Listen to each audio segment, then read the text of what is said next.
अपने आप को महान योगा गुरु साबित करने के बाद, महान बिजनेसमैन साबित करने के बाद, महान तमाम और चीज़ करने के बाद, जिसमें वो अलग अलग रोल में अपने आप को पा रहे थे, बाबा रामदेव अब सबसे बड़े एविएशन एक्सपर्ट बन करके भी उभर के सामने आए हैं।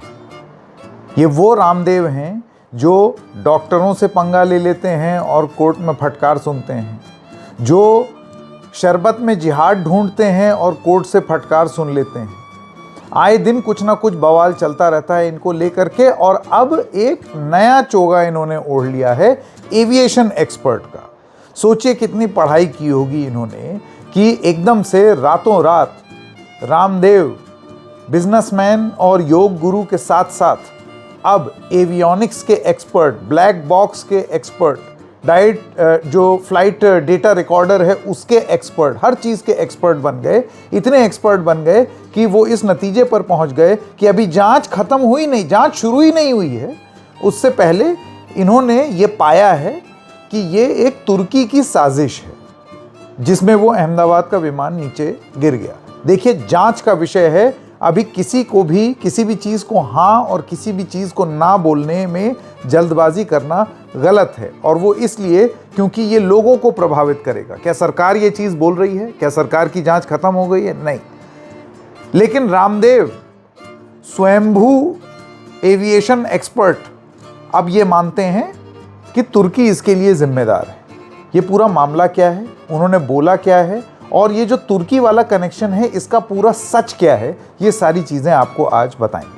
नमस्कार, मेरा नाम है संकेत उपाध्याय और आप देख रहे हैं इशारों इशारों। तो सबसे पहले तो एक न्यूज़ एजेंसी है, अब उन न्यूज़ एजेंसी को इंटरव्यू दिया है। अभी अगर उस न्यूज़ एजेंसी का इंटरव्यू हम चला देंगे तो आप जानते हैं हमारा चैनल बैन वैन हो जाएगा, तो वो तो हम नहीं करेंगे, इतने बेवकूफ़ तो हैं नहीं। तो इस इंटरव्यू में एजेंसी के रामदेव बोल पड़े कि मुझे ये जानकारी मिली है। नंबर 1, रामदेव जी, जानकारी आपको कैसे मिल गई? अभी तो जांच ही नहीं हुई है। आज तो सरकार ने, जो सिविल एविएशन मंत्री हैं, उन्होंने गठित की है हाई लेवल कमेटी। वो 3 महीने में अपनी जांच की रिपोर्ट थामेगी। इसके अलावा वहाँ कियर स्टार्मर सरकार इसकी जांच कर रही है, बोइंग अपने लेवल पर जांच करेगा, और सब तमाम लोग जांच कर रहे हैं। जानकारी इनको पहले मिल गई, चलिए ठीक है, बहुत अच्छे सोर्सेज होंगे इनके, सूत्र बहुत अच्छे होंगे इनके, तो इस वजह से। तो रामदेव जी के जो सूत्र हैं, उन्होंने उनको ये बताया कि एक तुर्की की कंपनी है। अच्छा, वो अपने बयान में पहले बोलते बोलते ये बोले, मुझे ये पता चला है कि यूक्रेन की एक कंपनी है जो कि विमान का मेंटेनेंस देखती है। 10 सेकंड बाद उनको या तो किसी ने बोला होगा या खुद एहसास होगा कि यूक्रेन नहीं, तुर्की, यानी कि उन्होंने 2 देश मिक्स कर दिए। खैर, बहुत विद्वान हैं, अक्सर छोटी मोटी चीज़ें इधर उधर हो ही जाती हैं। तुर्की पर वो आए, उन्होंने बोला कि तुर्की की एक कंपनी है जो एयर इंडिया के विमान की मेंटेनेंस संभालती है, तो कहीं ऐसा तो नहीं है कि तुर्की ने साजिश कर दी और ये विमान जो गिरा है ये कहीं वो अंतर्राष्ट्रीय साजिश के चलते तो नहीं हुआ है?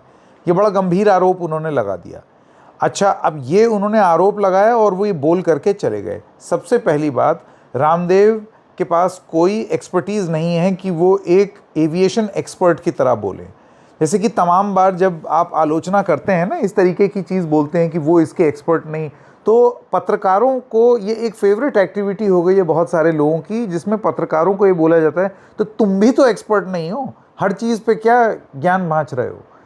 ज्ञान नहीं दे रहे हैं, तथ्यों के आधार पर चीज़ों को बता रहे हैं, खुद अपने आप एक्सपर्ट नहीं बन जा रहे हैं।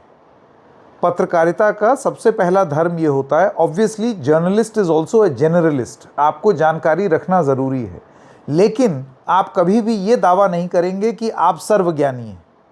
आप हमेशा ये बताएंगे कि इन्होंने ये बात बोली, इन्होंने इनके हिसाब से, इस एक्सपर्ट की ये जानकारी। और क्यों एक्सपर्ट्स को बुला करके बात की जाती है? भाई, एविएशन एक्सपर्ट तो नहीं हूँ ना मैं, ना ही हम में से कोई है। एविएशन एक्सपर्ट से बात करके आपको कुछ चीज़ें बताएंगे। कोई एविएशन एक्सपर्ट सही बात नहीं बोल रहा होगा और कोई कुछ बोल रहा होगा, उसको बात करके और तह तक जानने की कोशिश करेंगे। And over the years this knowledge becomes wisdom. Information becomes knowledge, knowledge becomes wisdom. ये होता है साइकिल पत्रकारिता का। कोई अपने आप से दावा नहीं कर रहा है कि रातों रात हम लोग भी एविएशन एक्सपर्ट हो गए। लेकिन आपको याद होगा कि एक फिल्म आई थी जिसमें एक दुग्गल साहब का कैरेक्टर कादर खान ने प्ले किया था, जिसमें दुग्गल साहब को कुछ हो जाता है, सिर पे चोट वोट लग जाती है, जिसके बाद दुग्गल साहब रोज़ कभी अंधे हो जाते हैं, कभी बहरे हो जाते हैं, कभी पुलिस वाले बन जाते हैं, कभी पायलट बन जाते हैं, कभी दुनिया जहाँ की चीज़ बन जाते हैं। ठीक उसी तरीके से रामदेव कल तक जो शरबत जिहाद कर रहे थे, रामदेव दुग्गल साहब, उससे पहले वो और तब तमाम टाइप की चीज़ कर रहे थे, उससे पहले वो योगा गुरु वाला काम कर रहे थे, उससे पहले वो डॉक्टरों से पंगा ले रहे थे, टर टर टर कर रहे थे। आज रामदेव दुग्गल साहब एविएशन एक्सपर्ट बने हैं, ब्लैक बॉक्स के विशेषज्ञ और एवियोनिक्स के चैंपियन रामदेव, और उनका ये दावा। तो ये एक्सपर्टीज़ उन्होंने कहाँ से हासिल की, कौन सी फ्लाइंग एकेडमी से, कौन सी जगह से, ये सारी चीज़ें बड़ी इंटरेस्टिंग होगी ना जानना। ये तो एक बात हो गई। अब आइए जो उन्होंने आरोप लगाया है उसके बारे में बात करते हैं। क्या बोला उन्होंने कि एक तुर्की की कंपनी है जो जिम्मेदार है, और कहीं ये तुर्की ने बदला तो नहीं लिया है। फाइनेंशियल एक्सप्रेस की एक रिपोर्ट है आपके स्क्रीन पर। ये रिपोर्ट है, जैसे कि आपको मैं डेट दिखा दे दूँ, ये आप देख सकते हैं, ये आज से 2 हफ्ते पहले की रिपोर्ट है, जिसमें फाइनेंशियल एक्सप्रेस ये लिखता है। और सोचिए हादसा कब हुआ है, 12 जून, ठीक है। ये रिपोर्ट है 2 हफ्ते पहले की। Air India to reassign flight maintenance work by Turkish company amid growing calls for boycott. आप देख लीजिए, जो हैवी मेंटेनेंस वर्क्स हैं of some of the airlines, हमें ये नहीं मालूम है कि ये वाली एयरलाइन का था या नहीं था। तो जो तथ्य हैं वो ये बताते हैं कि कुछ B77 और B787 का जो हैवी मेंटेनेंस का काम था वो तुर्की की एक कंपनी टर्किश टेक्निक करती थी। लेकिन आज से 2 हफ्ते पहले की ये रिपोर्ट है जो ये कहती है कि Air India will reassign flight maintenance work done by Turkish company and it will assign it to other MRO entities, यानी कि मेंटेनेंस कंपनीज जो और होती हैं वो। अब ये क्यों हो रहा है, आप जानते हैं कि एक बीच में टर्की की एक कंपनी थी सेलेबी एविएशन, जो ग्राउंड पर्सनल को संभालती थी। ऑपरेशन सिंदूर के बाद एक बड़ी तगड़ी मुहिम चली और छिड़ी कि एक ऐसा देश जो हमारे देश के खिलाफ बोले, एक ऐसा देश जो पाकिस्तान को ड्रोन दे और वो ड्रोन से इंडिया पर हमला हो, उसकी सबसे पहली बात तो हिंदुस्तानी वहाँ घूमने ना जाएं। ऐसे देश की इकोनॉमी को हम क्यों बढ़ाएं जो हमारे दुश्मन मुल्क के साथ खड़ा है।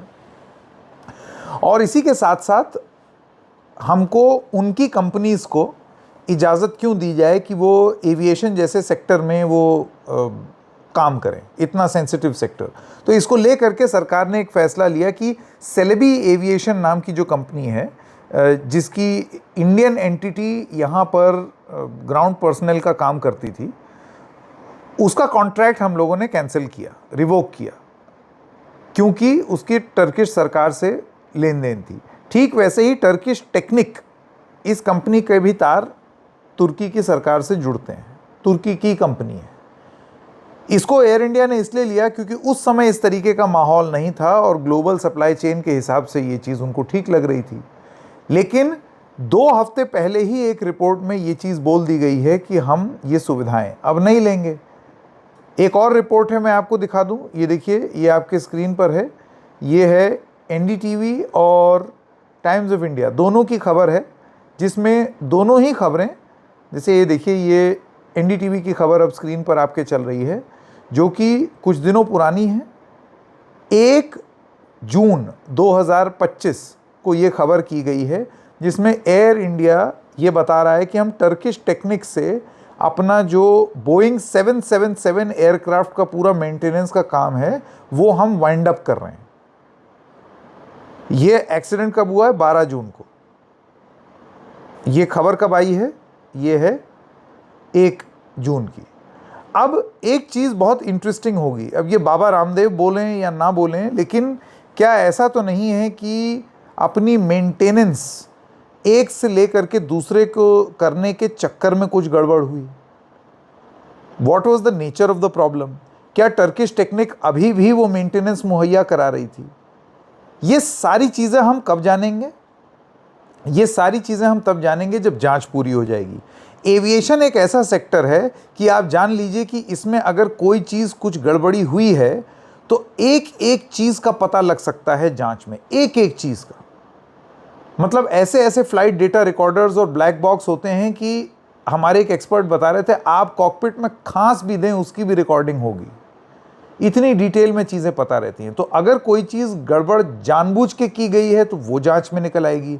कोई चीज़ अगर ख़राब मेंटेनेंस की वजह से हुआ है तो वो भी निकल करके आ जाएगी। लेकिन इसके लिए हमें इंतज़ार करना पड़ेगा, वेट करना पड़ेगा, ये जानने के लिए कि ये वाकई कोई बदमाशी थी या फिर बस एक लैक ऑफ मेंटेनेंस था या एक तकनीकी खराबी थी, और वो तकनीकी खराबी क्यों हुई, इसके पीछे क्या मतलब ये प्लेन में गड़बड़ है। हमने आपको बोइंग का एक पूरा लंबा चौड़ा एपिसोड दिखाया, जो बोइंग कंपनी है जिसका ये एयरक्राफ्ट था, उसके अंदर कितने सवाल उठ रहे थे, कितने विसल ब्लोअर्स थे जिन्होंने तमाम सवाल उठाए, ये भी सब सवाल हैं। तो क्या उनमें से कोई चीज़ फेल हुई? ये सब कैसे पता चलेगा? देखिए, जो स्वयंभू एक्सपर्ट हैं और जो हर मामले के एक्सपर्ट हैं और जो दुग्गल साहब हैं, सही मायने में वो दुग्गल साहब नतीजे पर पहले पहुंचेंगे। लेकिन हमारी ट्रेनिंग इस तरीके की है कि हम पहले कोई जांच हो जाए, कोई ऑथराइज तरीके से ये बताए कि हाँ ये ऐसे ऐसे हुआ है। आप सोचिए यूके की सरकार, क्योंकि ये बहुत सारे ब्रिटिश नेशनल्स थे, उसमें कियर स्टारमर की सरकार इसकी जांच करेगी। बोइंग एक अमेरिकन कंपनी है, वो जांच करेंगे। ऑलरेडी मामला इंटरनेशनल है, तो आपको लगता है कि ये सारी बातें दबा दी जाएंगी? ये ज़रूर आरोप लग सकता है कि बोइंग अपने आप को साफ दिखाने की कोशिश करे क्योंकि उसका विमान है जो गिरा था। ये ज़रूर हो सकता है, बहुत हद तक मुमकिन कि एयर इंडिया अपने आप को बचाने का प्रयास करे, क्यों नहीं, ये सारी चीज़ें हो सकती हैं। लेकिन इन सब के लिए इंतज़ार करना पड़ेगा जांच का, उसमें क्या निकल करके आता है उसका।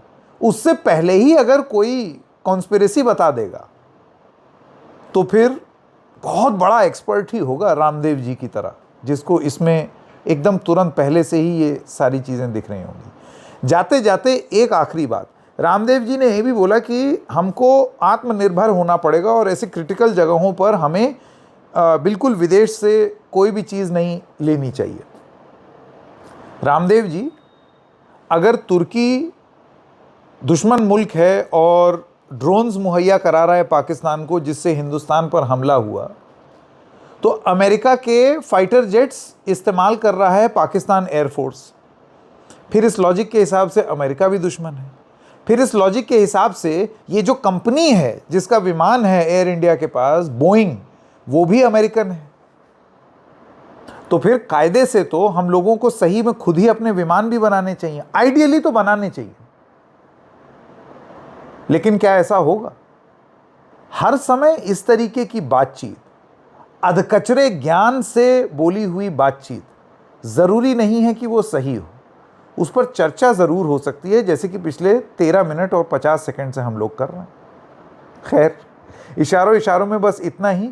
जांच का इंतजार करेंगे और जांच के आधार पर जो भी चीज़ें निकल करके आएंगी, बोइंग की गलती निकलेगी वो बोलेंगे, एयर इंडिया की गलती निकलेगी वो बोलेंगे, मेंटेनेंस में इश्यूज के बारे में बात आएगी वो बोलेंगे, लेकिन तथ्यों के आधार पर, उड़ी उड़ी बात नहीं। चलिए अब देखते हैं, अब अगला दुग्गल साहब रामदेव जी अब नेक्स्ट क्या बनते हैं, उसके इंतज़ार में हम लोग बैठे हैं। तब तक के लिए नमस्कार।